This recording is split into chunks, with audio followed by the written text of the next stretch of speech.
ভাগ্যের পরীক্ষা খেলতে গিয়ে এত বড় যে একটা গিফট পাবো সত্যি ভাবতেই পারিনি। দাঁড়াও দাঁড়াও, অবশ্যই বলবো তোমাদেরকে কি গিফট পেয়েছি এই ভিডিওতেই। সো হ্যালো এভরিওয়ান, যারা জানো তারা তো জানোই, আর যারা জানো না তাদের জন্য আমি বলি, আমি সোমা মাহাতো ফ্রম ইন্ডিয়া। তোমরা তো সবাই জানো আমি বাড়ি এসেছি প্রায় 3 মাস পরে, আর বাড়িতে কিছুদিন রইলাম, তারপরেই কিছু বিয়ে বাড়ি ছিল, সেই বিয়ে বাড়িতেও কিন্তু অনেক আনন্দ করেছিলাম। আর বিয়ে বাড়ি আমি ঘুরতে গিয়েছিলাম, তারও ভিডিও তোমাদের সঙ্গে শেয়ার করে। আর বাড়ি এসেছি, বাবার বাড়ি যাব না তাই কখনো হয়? আমি চলে এসেছি আর বাবার বাড়ি, আর সেইখানে কিন্তু বিরাট মেলা বসেছে, অনেক বড় মেলা। আর দেখো কি সুন্দর মায়ের মূর্তি। মেলায় প্রবেশ করেই প্রথমেই কিন্তু আমি সোজা চলে গেছি মায়ের মন্দিরে। আর এত সুন্দর মায়ের মুখখানি সত্যি দেখে যেন মনটা ভরে গেল। কত নাগরদোলা, কত দোকান এসেছে, সবটাই তোমাদের সঙ্গে দেখাবো, সঙ্গে থেকো। এই দিকে দেখো কি সুন্দর সুন্দর দোকান বসেছে। আমরা তো এই নাগরদোলা আছে, অনেক কিছু আছে, এই দিকটা প্রথমে ঘোরাঘুরি করে নিলাম, তারপরেই দেখো আমরা চলে গেছি কিন্তু কেনাকাটা করতে। কিছু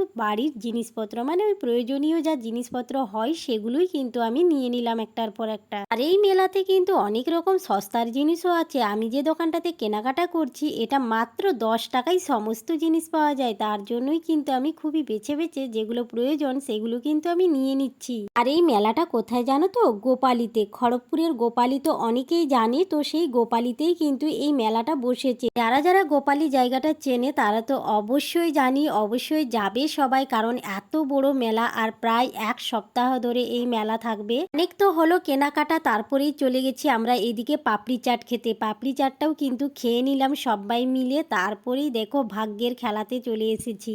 আমরা যেহেতু আমার ভাইপোকে নিয়ে গিয়েছিলাম, তার জন্যই দেখলাম যে চলো এর ভাগ্যে কি আছে সেটাই দেখা যাক, তার জন্য তাকে দিয়েই কিন্তু বলগুলো ছাড়া হচ্ছিল। সত্যি এইটুকুনি বাচ্চা এত সুন্দরভাবে প্রতিযোগিতায় খেললো, অসাধারণ হয়েছে। কিন্তু এতটা যে সাহস করে সে খেলেছে, ভয় পায়নি বা কান্নাকাটি করেনি, সে কিন্তু খুব সুন্দর মনোযোগ দিয়ে সে খেলাটা খেলেছে। আমার তো এত ভালো লেগেছে খেলাটা, আমি কিন্তু তার দিকে তাকিয়েই আছি। এত সুন্দরভাবে আর জামাইবাবুর কোলে চেপে খুব সুন্দরভাবে খেলাটা খেললো, কিন্তু অসাধারণ। তোমরাও দেখো, আর যদি ভালো লেগে থাকে অবশ্যই কিন্তু এই ছোট্ট বাচ্চাটার জন্য একটা লাইক অবশ্যই দেবেন। সত্যি কথা বলতে কি জানেন, খেলায় তো হার জিত আছে, কিন্তু এই যে খেলায় যে অংশগ্রহণ করা এটা সব থেকে বড় ব্যাপার। সবাই কিন্তু এই সব খেলাতে অংশগ্রহণ করতেই চায় না, কিন্তু এই যে একটা ছোট্ট 3 বছরের শিশু যে এই খেলাটাতে অংশগ্রহণ করেছে, এটা অনেক বড় একটা পাওয়া। সত্যি কথা বলতে এই ভাগ্যের খেলাটা কিন্তু খুব মজাদার। 2 টাকা দিয়ে তো খেলা হলো, কিন্তু কি জিতলাম জানো? কিচ্ছু না। সংখ্যায় যতটা করা হয়েছিল